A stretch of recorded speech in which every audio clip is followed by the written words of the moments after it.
This film is partly about a car, but it's more about one man and his incredible story.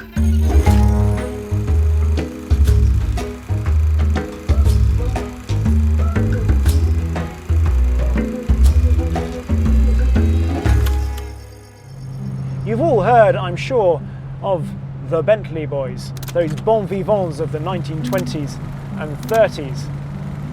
Names like Wolf Babe Barnato, Dr. Benji Benjafield, Glenn Kidston, Sir Henry Tim Birkin.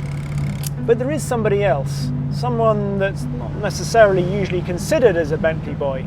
You won't find his name listed on Wikipedia. He's not famous, but he is definitely deserving of fame. His name is Eddie Ramsden Hall. He had that quality that I think all the Bentley boys had, that of being the quintessential polymath. So he was a mountaineer, he was part of the 5-man bobsled team that took part in the 1928 Olympics. He was also a photographer. He did a book which had photographs of figure skating in it. Curious, I know, but shows his diverse interests. And of course, he loved motor racing. He was known initially for his successes with a MG K3, particularly at Brooklands. But then he bought a Bentley, that's sort of the ancestor of this, GTCS.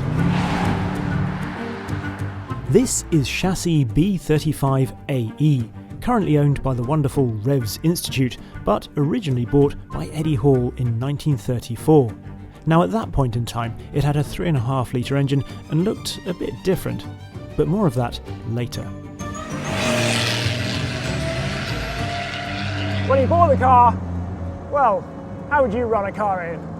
How about doing 4,000 miles, using it as a recce car for the Mille Miglia? He was going to compete in the Miglia, in fact in an MG, but was so impressed with this that he instantly thought it should be used as a race car at some point. Now Rolls-Royce weren't in the habit of doing race programs, but they did agree to help him. So it wasn't an official factory team, but it was factory supported. A couple of things to mention. Firstly, as you can see, we brought some very British mixed weather with us to the state of Georgia. Secondly, if you would like to help us pay for consistently sunnier, warmer locations in future, then perhaps just have a ponder about signing up for a Hagerty Drivers Club membership. Amongst other things, it comes with access to the Hagerty valuation tool, lots of exclusive offers, 24-hour roadside assistance, and Hagerty's lovely magazine, sometimes with words by me. But you can always skip those, like I know you were tempted to do with this bit of the film, but thank you for listening. Now, thirdly, some of you might be wondering what all this talk of Rolls-Royce is about when the car has a Bentley badge, so here's a quick, slightly sunnier recap. In 1929, the Wall Street crash put a bit of a dampener on people's desires for big, expensive cars, and by 1931, Bentley's debts were so great that not even the deep pockets of Wolf Barnato could save them. So they went into receivership. Now Napier wanted to buy the company, but at the last minute they were beaten by a sealed bid from the British Central Equitable Trust. Who are they, you might be wondering, and indeed Bentley themselves were a little bit puzzled. But it turns out that was just a front for Rolls-Royce. They immediately shut down the factories and set about developing a new car, the 3.5 litre that we have here. Now, this was based on a 2025, which some people thought was a bit of a shame, just sort of badge engineering really. But WO himself said it was better than any other car with a Bentley badge on. Praise indeed. But because it was essentially a Rolls-Royce underneath, it made no sense to build it at Crickerwood, so they sold that factory and started producing it in Derby. Hence, Derby Bentleys. Hall entered the revamped car for the 24 Hours of Le Mans in 1936, but, well, the race was cancelled because of workers in France saying non and striking. And that might have been the unassuming end of the story, but it wasn't, because after a short interlude for a world war, Hall decided to have another go at Le Mans to celebrate his 50th birthday. And that's when it gets really interesting, because in 1950, Eddie Hall, using a car that was 16 years old by that point, did the entire race on his own. There was a chap called Tom Clark who was suited and booted in the pits, waiting to take over, but every time Hall came in, he waved him away and carried on. Clark was the very definition of a spare part. Hall finished 8th in Le Mans on his own. I mean, it's extraordinary. He completed 236 laps at an average of 83 miles an hour. That's just under 2,000 miles, 1,978 miles on his own. Dennis Jenkinson, the famous motoring correspondent, asked him in later years what he did for comfort brakes. And Hall, with a twinkle in his eye, looked at Jenkinson and said, "Green overalls, old boy." It is an extraordinary feat, and one which has never been repeated since, and never will be either, because the Automobile Club de l'Ouest subsequently outlawed such antics. There is some doubt about whether maybe Hall could have done the whole race on his own, but something that sort of does point towards the fact that he might have been able to is the fact that the Talbot Largo that won that year was driven by a father and son pairing, the only father and son pairing to win Le Mans, the Rosiers.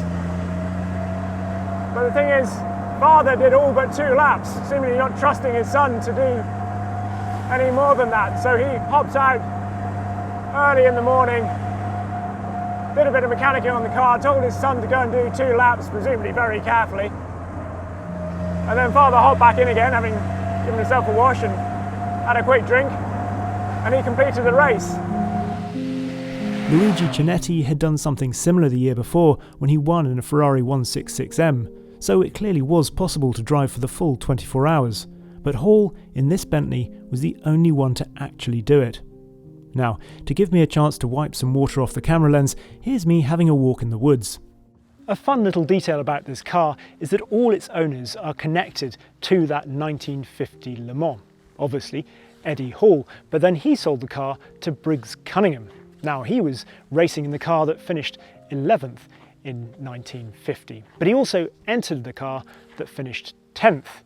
Now, that was being raced by Miles and Sam Collier, and their son and nephew respectively was also called Miles Collier, and he inherited Briggs Cunningham's collection and set up, well, the Revs Institute, which still owns the car today.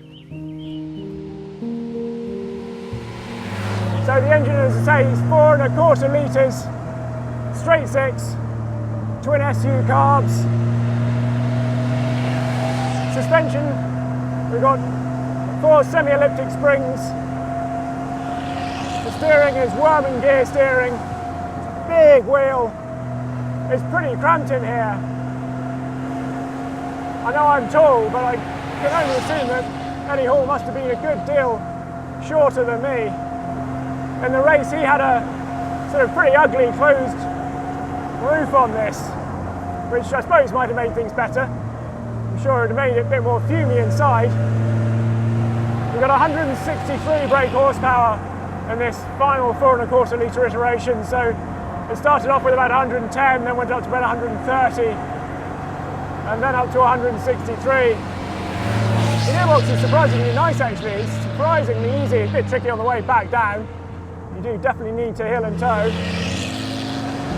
What a lovely sound as well, on straight through exhausts. This is not quite the silent sports car, it's all the better for it. The steering is surprisingly sort of accurate actually. Throttle response is lovely.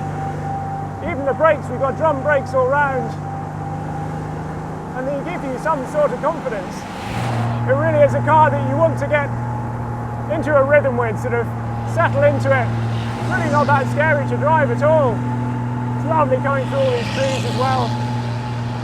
Probably not too dissimilar to Le Mans back in the day, certainly out on that sort of run from Mulsanne down to Indianapolis, such thing, where it was still narrow in 1950. What this must have been like at night. I mean, the two big lamp pods on the front of this weren't actually there, it was just the three smaller ones below in the centre. What a real privilege. Wonderful. A wonderful car indeed. But as I said at the start, this film wasn't really about the machinery. After all, it's not exceptional for a car to do the whole of Le Mans. For all its 100 years, that's rather been the point. But for one man to go it alone with the car, now that's a story that stands out. And Eddie Hall, little known though he may be, was the sort of man that made stories wherever he went. From La Sarthe to Ulster to Brooklands. Cheers, old boy. It's been a very, very good race, and I hope everybody's happy. And I'm very glad to have brought something home to Yorkshire once again. Cheerio.